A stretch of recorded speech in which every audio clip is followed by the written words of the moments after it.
One of the well-organized political units in African history was the Kanem-Borno Empire. We have made some presentations about the Kanem-Borno Empire in the past. The empire was established in two ways, and it's traceable to the Kanuri-speaking people. The empire was established in two phases. The first phase was Kanem, while the second phase was Borno. The first phase was can as well be called the first Kanuri Empire, while the second phase can as well be called the second Kanuri Empire. The ruling class of the empire were the ruling dynasty that lasted for over 1,000 years was referred to as the Sefawa dynasty. But in this presentation, we're going to look at the relationship between the Kanem-Borno Empire, the Borno part of the empire, and the Ottoman Empire. The Borno part of the empire was the phase upon which the empire had serious relationship with the Ottoman Empire. At a time in the history of North African region, the Ottoman Empire's influence grew so high. Some territories in the area, Libya, Algeria, were placed under the rulership of rulers that were loyal to the Ottoman Empire. Some of them had the title Pashas. Now, with this advancement of the Ottoman Empire into the North African region, or the Maghreb region, the influence of the Ottoman Empire continued to increase. And this got to a point upon which the Ottoman Empire had contact with the Borno Empire. Precisely, one of the earliest interaction or the relationship between the Ottoman Empire was traceable, between Ottoman Empire and Borno Empire was traceable up to the reign of Mai Abdullah. Mai Abdullah was stated or was documented to have established diplomatic relationship between Borno Empire and Ottoman Empire. There are evidences of the diplomatic relationship between Borno Empire and Ottoman Empire under the reign of Mai Abdullah. Well, the relationship between Borno Empire and the Ottoman Empire opened up Borno Empire's influence and knowledge up to many parts of Europe.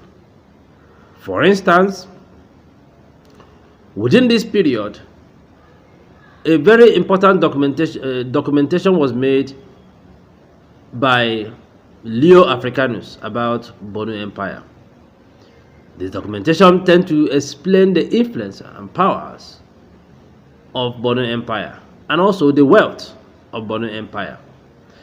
Another documentation was done in Naples, Italy. The documentation was titled Universal Fabbrico de Mondea by Giovanni Lorenzo di Anania.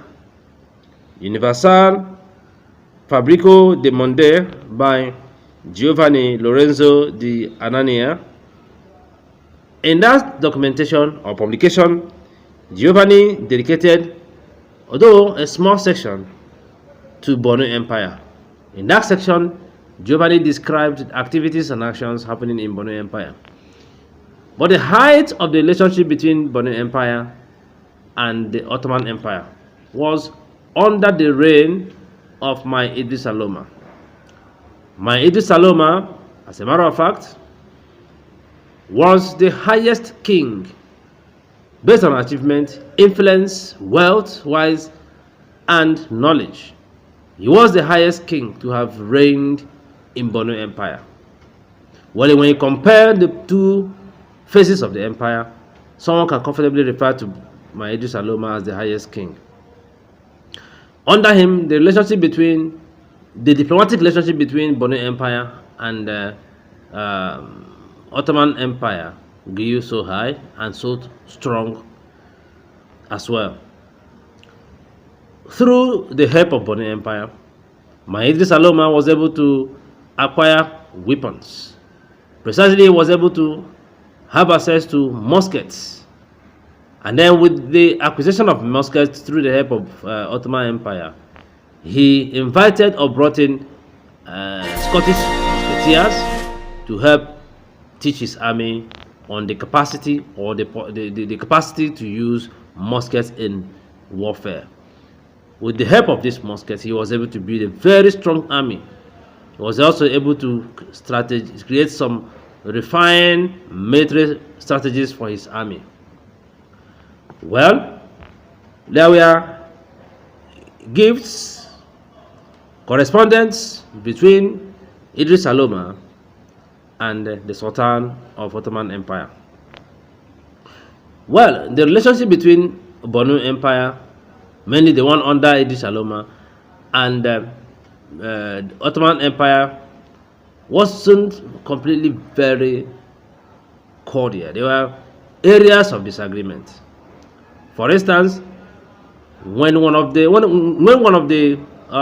rulers appointed by Ottoman Empire in the North African region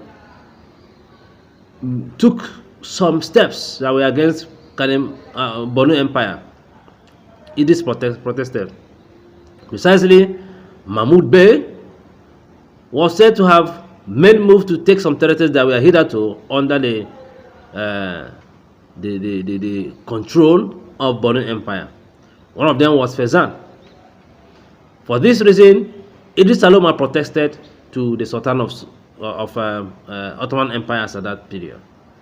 Well, the rulers of Ottoman Empire, although frowned at the ambitious nature or ambitious move by Mahmud Bey, but did not grant the desire of Borno Empire under Idris Aloma.